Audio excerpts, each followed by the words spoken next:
देखो एक बात समझ लो, आज हिंदुस्तान जो है वो आज नया हिंदुस्तान है, बदला हुआ हिंदुस्तान है। आज जो है वो मैदान में ठुकाई भी करेगा और ये आतंकवादियों और आतंकवादियों के आकाओं की जय खसाई भी कराने वाला है। आज वो हिंदुस्तान नहीं है कि दहशतगर्दी लाख सही, रिश्ता निभाते रहिए, दिन मिले या न मिले हाथ मिलाते रहिए, वो नहीं है आज। जिनके हाथ जो है वो बेगुनाहों के खून से रंगे हों, उनके हाथों से कौन खिलाड़ी जो है वो, कौन संवेदनशील खिलाड़ी जो है वो ट्रॉफी लेगा।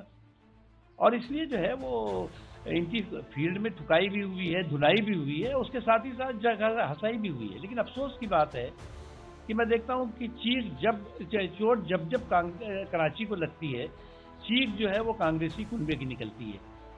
अरे भाई, चोट लगी है कराची को, आतंकवादियों के आकाओं को, और आपकी चीख आपकी निकल रही है।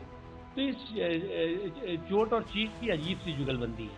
संजय राउत का जो ट्वीट आया है कि पहले तो कहा गया था कि पाकिस्तान के साथ समझौता बंद किया गया, लेकिन अभी मैच भी खेल रहे हैं और मैच भी। अच्छा, आप ये बताओ, इनको पहले इन लोगों से ये पूछिए कि आप जो है वो हमारे देश के जो है वो शानदार खिलाड़ियों के साथ हैं या जो है वो इन आतंकवादियों के आकाओं के साथ हैं। आप जो है वो किसके सुर में सुर मिलाना चाहते हैं? इन हमारे शानदार खिलाड़ियों ने संवेदनशीलता कुछ के साथ जो है वो जिन लोगों के हाथ जो है वो बेगुनाहों के खून से रंगे हों, उनके साथ उनसे वो ट्रॉफी लेने से अगर मना किया तो इसकी ये गर्व की बात है और आपके लिए ये सवाल की बात होती है। तो ये आपकी आदत बन गई है कि सवाल और बवाल करने की हर मुद्दे पर। सर, तमिलनाडु में बीजेपी की जो रैली थी, एक्टर विजय की रैली, उसमें 40 लोगों की मौत हुई। उन्होंने इंडिपेंडेंट सीबीआई की जांच की थी, लेकिन आरोप है एनडीए की तरफ से कि पुलिस की परमिशन जो दी गई थी उसको पूरी बहुत दुखद घटना है, बहुत अफसोसनाक घटना है। इतनी बड़ी संख्या में लोगों की मृत्यु हुई, बहुत लोग जो है वो घायल हुए हैं। इसमें जो भी तह तक जाने की ज़रूरत है और इसमें जो भी जिम्मेदार है उसके खिलाफ कार्रवाई भी होनी चाहिए और ऐसी कार्रवाई होनी चाहिए ताकि इस तरह की घटनाओं की पुनरावृत्ति न हो सके। सर, राहुल गांधी ने एक बयान दिया है कि जो लद्दाख में 6 शेड्यूल दे देना चाहिए सर, सोनम वांगचुक और लद्दाख। देखिए, ऐसा कुछ लोगों की क्या आदत हो गई है कि अगर जो है वो कहीं पे छोटी सी भी जो है वो चिंगारी दिख रही हो तो उसको जो है वो कैसे आग में बदल दो, कैसे जो है वो आग में जो है वो घी डाल करके और पूरे के पूरे इलाके को जला दो। अरे भैया, इस सोच और समझ और सनक से बाहर निकलना चाहिए। इस तरह की सोच समझ और साजिश और सनक जो है वो आपका सियासी सुपड़ा साफ कर रही है।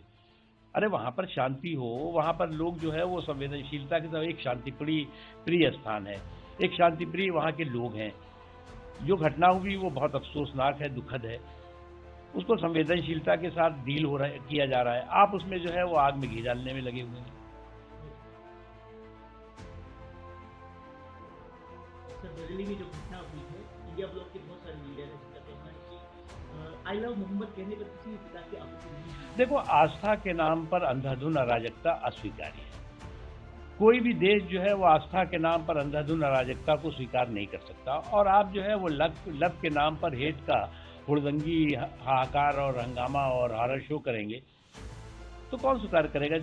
किसी को आपत्ति नहीं है कि आप आई लव मोहम्मद कहिए, किसी को आपत्ति नहीं है आई लव महादेव कहिए, किसी को आपत्ति नहीं है कि आई लव माई मुल्क कहिए। लेकिन आप आस्था के नाम पर अराजकता और उद्दंडता करेंगे, देश के सौहार्द को, देश की शांति को जो है वो का अपहरण करने की कोशिश करेंगे, तो कानून तो अपना काम करेगा। ओवैसी का भी इसमें बयान आया, उन्होंने कहा कि अगर आई लव मोहम्मद के नाम पर अगर किसी प्रकार से रोका जाएगा तो पूरे भारत में। देखिए, किसी को आपत्ति नहीं है आई लव मोहम्मद पर, लेकिन जो है वो लव के बैनर और बवंडर जो है बवाल का बवंडर करने वाले लोग जो हैं वो, उससे आपत्ति है। आप लव के बैनर के तले हेट का बवंडर कर रहे हों और उसके बाद कहेंगे जी हमें ये हमारा ये जो है संवैधानिक अधिकार है।